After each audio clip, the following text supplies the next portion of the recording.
नमस्कार, मेरा नाम है अनुरोध कश्यप। आप देख रहे हैं जनमन 22। दोस्तों, भारत दुनिया की चौथी सबसे बड़ी अर्थव्यवस्था बन गया है। यह सुनकर बहुत खुशी होती है। मेन स्ट्रीम चैनलों पे या सोशल मीडिया पे आप देख रहे होंगे लगातार सरकार की तारीफ, मोदी ने किया ट्रंप को परास्त, ट्रंप की हुई हाय हाय, जापान को पछाड़कर अब जर्मनी की बारी। इन्हीं सब शब्दों से लिखे हुए थंबनेल के साथ में आप देख रहे होंगे कैसे सोशल मीडिया और मेन स्ट्रीम मीडिया बिल्कुल भारत की चौथी बड़ी अर्थव्यवस्था बनने पर सरकार की बहुत बड़ी उपलब्धि बता रहा है। आज का मेन स्ट्रीम मीडिया यह कभी आपको नहीं बताएगा कि क्या सच्चाई है। वह सिर्फ और सिर्फ सरकार का गुणगान गाने में लगा हुआ है। मानते हैं भारत विश्व की सबसे बड़ी चौथी अर्थव्यवस्था बन गया है और जापान को उसने पछाड़ दिया है, लेकिन क्या सही मायने में हमने जापान को पछाड़ पाया है? क्या सही मायने में जैसे जापान के स्कूल हैं वैसी शिक्षा व्यवस्था हम दे पा रहे हैं अपने भारत में? क्या सही मायने में जैसी स्वास्थ्य व्यवस्था जापान में है, जो अस्पताल हैं जापान में, क्या वैसी ही व्यवस्था हमारे भारत में भी हो गई है? क्या सही मायने में जिस प्रकार से प्रति व्यक्ति आय जापान की है, क्या उसी प्रकार से हमारे देश की भी प्रति व्यक्ति आय हो गई है? दोस्तों, यह वीडियो देखिए, इसमें सारी सच्चाई आपको पता चल जाएगी कि क्या सही मायने में हमने जापान को पछाड़ दिया है या सिर्फ कागजों पर हम लोग चौथी अर्थव्यवस्था बन रहे हैं। बड़ी बड़ी हेडलाइन सुनते हैं ना, लेकिन सोचने वाली बात यह है कि ये जो बड़े बड़े नंबर हैं, क्या इनका आम इंसान की जिंदगी से कोई लेना देना है? चलिए आज इसी पर थोड़ी गहराई से बात करते हैं और इन सुर्खियों के पीछे की असली कहानी को समझते हैं। तो कहानी शुरू होती है एक बहुत बड़ी खबर से। एक ऐसी खबर जिसने पूरी दुनिया का ध्यान अपनी ओर खींचा। वो ये कि भारत अब जापान को पीछे छोड़कर दुनिया की चौथी सबसे बड़ी इकोनॉमी बन गया है। कमाल की बात है ना? लेकिन यहीं पर एक बहुत बड़ा सवाल खड़ा होता है। ठीक है, इकोनॉमी का साइज तो बढ़ गया, पर क्या इसका फायदा एक आम इंसान तक पहुंचा? क्या उसकी जिंदगी में कोई बदलाव आया? और इस सवाल का जवाब समझने के लिए ना हमें पहले दो बहुत जरूरी शब्दों का मतलब समझना होगा। पहला है इकोनॉमी यानी अर्थव्यवस्था और दूसरा है जीडीपी। हम अक्सर इन दोनों को एक ही मान लेते हैं, पर असल में ये दो अलग अलग चीजें हैं। तो पहले बात करते हैं इकोनॉमी की। ये सिर्फ कोई एक नंबर नहीं है, बिल्कुल नहीं। ये तो देश का पूरा सिस्टम है। मतलब लोगों की नौकरियां, बिजनेसेस, टैक्स, पढ़ाई लिखाई, हेल्थ केयर, सब कुछ इसमें आता है। आप इसे एक परिवार की पूरी जिंदगी की तरह समझ सकते हैं। उस परिवार की सेहत, बच्चों की पढ़ाई, घर के खर्चे, सब कुछ मिलाकर जो बनता है वो है इकोनॉमी। तो फिर जीडीपी क्या है? जीडीपी सिर्फ एक नंबर है। ये बस ये बताता है कि एक देश ने एक साल में टोटल कितने की चीजें और सर्विसेज बनाई, बस। अगर हम उसी परिवार वाले उदाहरण पर वापस जाएं, तो अगर इकोनॉमी उस परिवार की पूरी जिंदगी है, तो जीडीपी सिर्फ उस परिवार की एक साल की टोटल इनकम है। सिर्फ इनकम और कुछ नहीं। तो अब आप फर्क देख सकते हैं, है ना? जीडीपी सिर्फ एक आंकड़ा है कि कितना प्रोडक्शन हुआ, जबकि इकोनॉमी देश की पूरी आर्थिक सेहत को दिखाती है।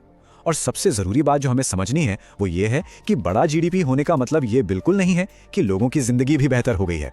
तो चलिए अब उन बड़े बड़े नंबर्स की बात करते हैं जो सारी हेडलाइंस बना रहे हैं। देखते हैं कि कागज पर भारत की आर्थिक तस्वीर कितनी जबरदस्त दिखती है। ये नंबर देखिए, 3.8 ट्रिलियन डॉलर। ये है भारत की अनुमानित जीडीपी। ये एक बहुत बहुत बड़ी रकम है और यही वो नंबर है जो भारत को दुनिया की सबसे बड़ी आर्थिक ताकतों में से एक बनाता है। तो कुल मिलाकर तस्वीर ये बनती है कि भारत दुनिया की चौथी सबसे बड़ी इकोनॉमी है, जापान से भी आगे निकल गया है। और सिर्फ इतना ही नहीं, आगे का लक्ष्य और भी बड़ा है, 2030 तक 5 ट्रिलियन डॉलर तक पहुंचने का। खेती के मामले में भी हम दुनिया के टॉप देशों में हैं। मतलब कागज पर तो सब कुछ एकदम शानदार लग रहा है। लेकिन अब कहानी के दूसरे पहलू पर आते हैं। इन खरबों डॉलर की चकाचौंध के पीछे एक आम भारतीय की जिंदगी की हकीकत क्या है? चलिए अब इन बड़े बड़े आंकड़ों से हटकर जरा जमीनी हकीकत पर नजर डालते हैं। तो सवाल घूम फिर कर वहीं आ जाता है कि क्या इस ट्रिलियन डॉलर इकोनॉमी की चमक एक आम इंसान के घर तक भी पहुंच रही है? क्या उसकी जिंदगी में कुछ बेहतर हो रहा है? और यहीं आकर ना पूरी कहानी पलट जाती है। देखिए, जब उस बड़ी सी जीडीपी को देश की पूरी आबादी से डिवाइड किया जाता है तो हमें मिलता है पर कैपिटा इनकम यानी प्रति व्यक्ति आय। और इस मामले में भारत की रैंक 124वीं है। मतलब एक औसत भारतीय की कमाई दुनिया के कई देशों के मुकाबले अभी भी काफी कम है। चलिए अब एक और जरूरी इंडेक्स देखते हैं, ह्यूमन डेवलपमेंट इंडेक्स या HDI। ये सिर्फ पैसे को नहीं देखता, बल्कि ये इंसानी जिंदगी की क्वालिटी को मापता है। और इसमें 193 देशों में से भारत की रैंक है 130। तो ये HDI होता क्या है? असल में ये 3 बेसिक चीजों को नापता है। पहली हेल्थ, मतलब लोग औसतन कितना जीते हैं। दूसरी एजुकेशन, यानी लोग कितने साल स्कूल जाते हैं। और तीसरी इनकम। ये तीनों चीजें मिलकर बताती हैं कि एक देश अपने लोगों को असल में कैसी जिंदगी दे रहा है।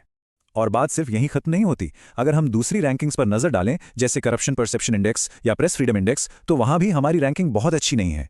ये आंकड़े दिखाते हैं कि सामाजिक तौर पर अभी भी कई चुनौतियां हैं। और एजुकेशन सिस्टम की बात करें तो ग्लोबल एजुकेशन रैंकिंग्स में जो टॉप 20 देश हैं उनमें भारत का नाम शामिल नहीं है। ये साफ दिखाता है कि हमारी आने वाली पीढ़ियों के लिए इस एरिया में अभी बहुत काम करना बाकी है। अब जरा ये तुलना देखिए। याद है हमने बात की थी कि जीडीपी के मामले में भारत ने जापान को पीछे छोड़ दिया, लेकिन जब हम इंसानी विकास के पैरामीटर्स देखते हैं तो तस्वीर एकदम अलग है। एचटीआई में जापान की रैंक 23 है और भारत की 130। करप्शन और प्रेस फ्रीडम जैसे मामलों में भी जमीन आसमान का फर्क है। ये आंकड़े सोचने पर मजबूर करते हैं। तो सवाल ये उठता है कि पूरी कहानी है क्या? ये जो दो बिल्कुल अलग अलग तस्वीरें दिख रही हैं, इन्हें एक साथ कैसे समझा जाए? तो पूरी कहानी कुछ ऐसी है कि भारत की ग्रोथ स्टोरी में एक विरोधाभास है। एक तरफ तो खरबों डॉलर की चमकती हुई इकोनॉमी है और दूसरी तरफ एक आम नागरिक है जिसके लिए अच्छी इनकम, हेल्थ और एजुकेशन आज भी एक बड़ी चुनौती है। इससे एक बात तो साफ होती है कि सिर्फ जीडीपी का बढ़ना ही सब कुछ नहीं है। और आखिर में ये पूरी बातचीत हमें एक बहुत जरूरी सवाल पर लाकर छोड़ देती है। किसी भी देश की तरक्की को असल में किस पैमाने पर मापा जाना चाहिए? दोस्तों, हमारा वीडियो आपको कैसा लगा? लाइक कीजिए, सब्सक्राइब कीजिए और ज्यादा से ज्यादा लोगों तक शेयर कीजिए, जिससे ज्यादा से ज्यादा लोगों तक ये जानकारी पहुंच पाए।